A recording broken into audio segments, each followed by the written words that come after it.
প্রিয় শিক্ষার্থীরা, আসসালামু আলাইকুম। উচ্চ মাধ্যমিক বাংলা দ্বিতীয় পত্র ক্লাসে সবাইকে স্বাগত। আমি মোহাম্মদ রাসেল সরকার, প্রভাষক Bangla, the millennium stars school and college, Rangpur cantonment, Rangpur. প্রিয় শিক্ষার্থীরা, আজকে আমি তোমাদের উচ্চ মাধ্যমিক বাংলা দ্বিতীয় পত্রের অনুচ্ছেদ শুদ্ধিকরণ নিয়ে কথা বলবো। তো অনুচ্ছেদ শুদ্ধ করার ক্ষেত্রে যে বিষয়গুলো খেয়াল রাখতে হয় সেটি হচ্ছে যে একটি অনুচ্ছেদে যে বাক্যগুলি থাকে সেই বাক্যগুলি ঠিকমতো লেখা আছে কিনা, শুদ্ধ করে সেগুলো লেখা হয়েছে কিনা। তো শুদ্ধ করার ক্ষেত্রে যে বিষয়গুলো খেয়াল রাখতে হয়, যে বাক্যগুলো বাহুল্য দোষে দুষ্ট হয়েছে কিনা, গুরুচণ্ডালী দোষ রয়েছে কিনা, সার্থক বাক্যের গুণাবলী ঠিকমতো লেখা হয়েছে কিনা, বাগধারার ভুল প্রয়োগ রয়েছে কিনা, প্রবাদ প্রবচনের ভুল প্রয়োগ রয়েছে কিনা, অথবা বাক্যগুলোর মধ্যে বিভিন্ন শব্দের বিভিন্ন রকম ভুল বানান দেয়া থাকে, সেগুলো ঠিকমতো লেখা হয়েছে কিনা সে বিষয়ে তোমাদের খেয়াল রাখতে হবে। তো চলো শিক্ষার্থীরা, আমরা অনুচ্ছেদ কিভাবে শুদ্ধ করে লিখতে হয় এবং অনুচ্ছেদের ভিতরে কি কি ধরনের ভুল ভ্রান্তি থাকে সেগুলো আমরা দেখে নিই। তোমরা এখানে একটি অনুচ্ছেদ দেখতে পাচ্ছ, আমরা দেখে নিই অনুচ্ছেদের মধ্যে কি ধরনের ভুল রয়েছে।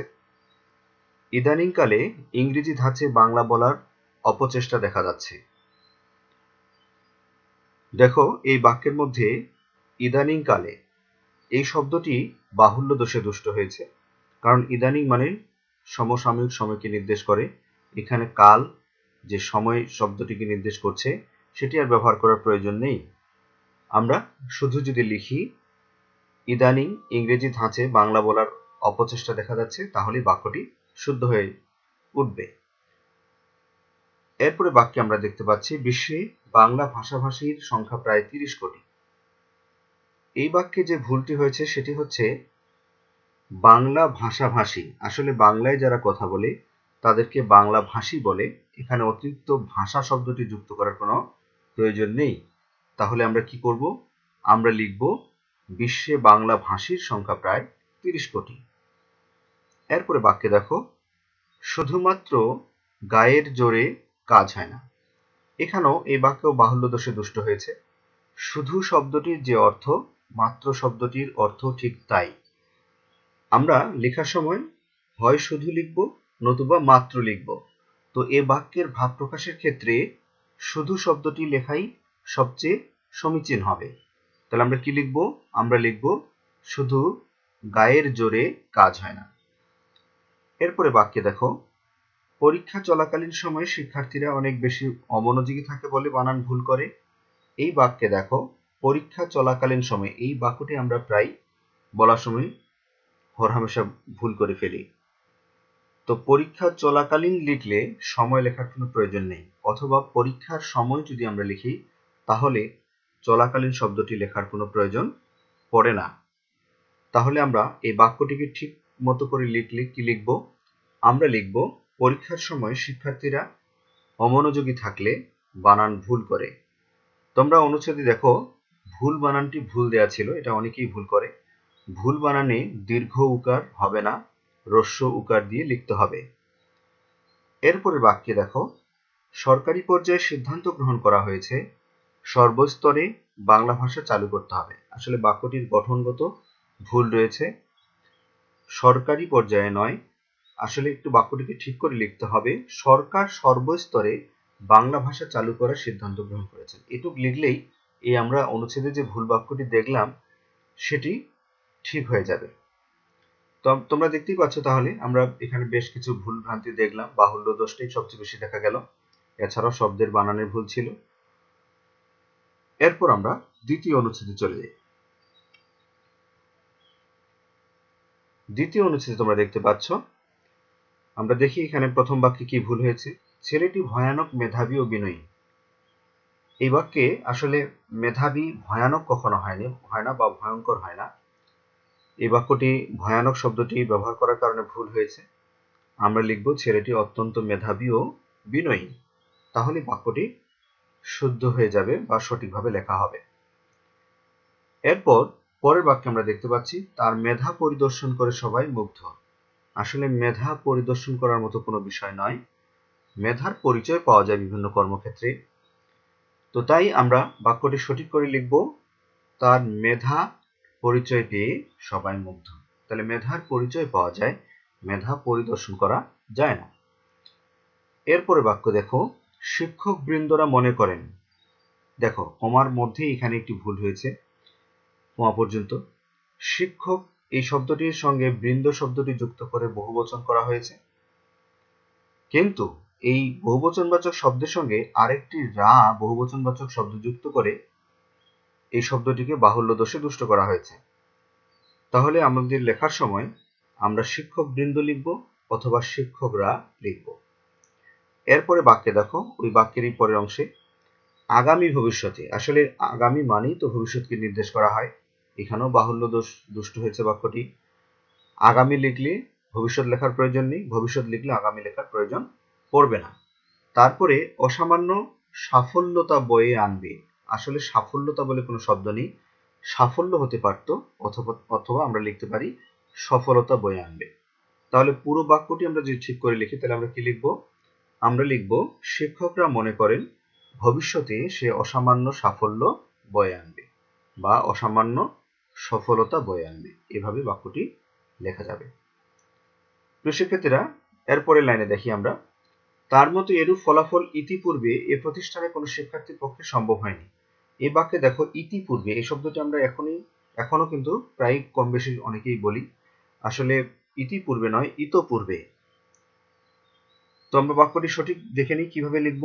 আমরা লিখব তার মতো এরূপ ফলাফল ইতপূর্বে এ প্রতিষ্ঠানে কোনো শিক্ষার্থীর পক্ষে সম্ভব হয়নি। এরপরে এই অনুচ্ছেদের শেষের যে লাইনটি, বাক্যটি, সেটি একটু দেখে নিই। পরিশ্রম সৌভাগ্যের জননী। তোমরা বুঝতেই পারছো এই বাক্যটি একেবারে ভুল হয়েছে। এই ভুলটিকে কি ধরনের ভুল বলবো? এই ভুলটিকে বলা হয় প্রবাদ প্রবচন জনিত ভুল। অর্থাৎ প্রবাদ প্রবচনে যেভাবে বাক্যটি লেখা হয়েছিল প্রাচীনকালে, সেখানে শব্দের পরিবর্তন ঘটিয়ে বাক্যটিকে ভুল করা হয়েছে। আমরা এই বাক্যটিকে সঠিক কি জানি? আমরা জানি পরিশ্রম সৌভাগ্যের প্রসূতি। যদিও প্রসূতি শব্দটির সমার্থক শব্দ জননী, মা, মাতা, কিন্তু যেহেতু এটি দীর্ঘদিন ধরে প্রসূতি শব্দটি ব্যবহার হয়ে আসছে, ঠিক তাই এই প্রসূতিকে বাদ দিয়ে এই শব্দের সমার্থক শব্দ জননী, মা বা মাতা লেখা যাবে না। এই জন্য এই বাক্যটি ভুল হয়েছিল। আমরা পরের অনুচ্ছেদে চলে আসি।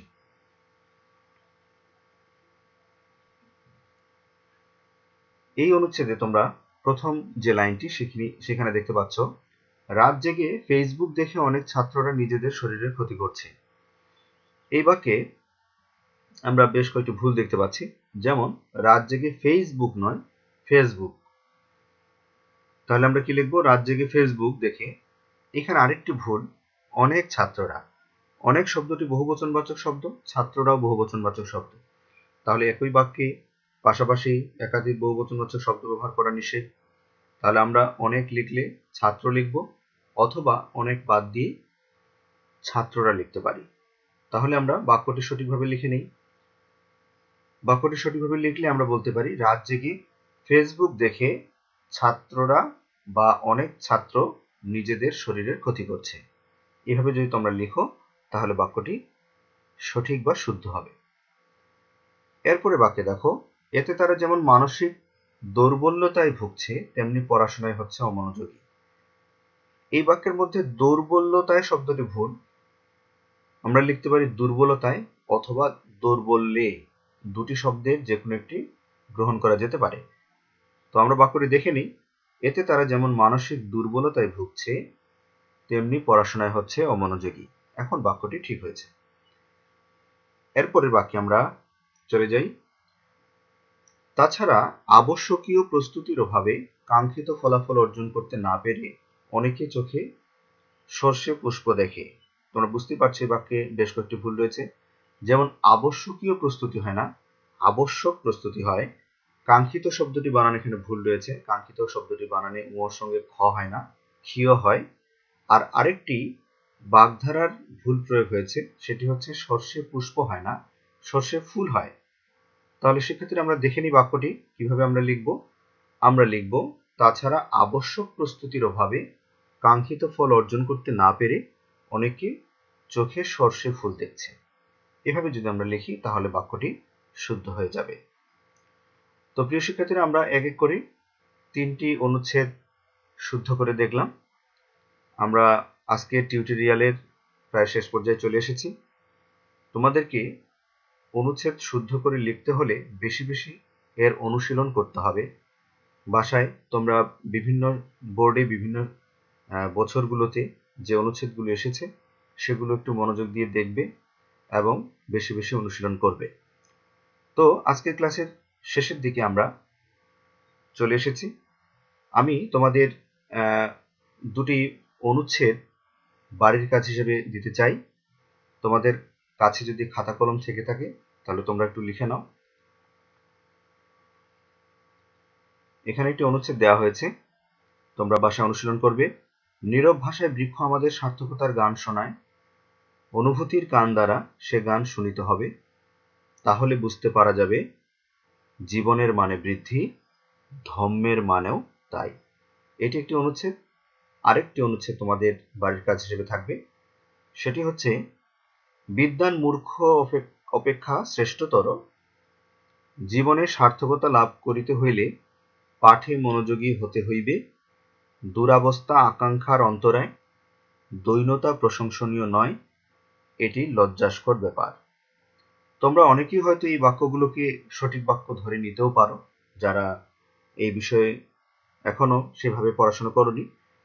কিন্তু এই অনুচ্ছেদ দুটির প্রত্যেকটি লাইনেই বা বাক্যেই কোনো না কোনো ভুল রয়েছে।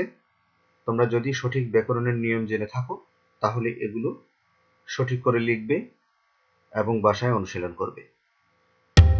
তো আশা করছি তোমাদের আজকের এই টিউটোরিয়ালটি কিছুটা হলেও উপকারে আসবে। কথা না বাড়িয়ে তোমরা সবাই সুস্থ থাকবে, ভালো থাকবে, এই প্রত্যাশায় সবাইকে ধন্যবাদ।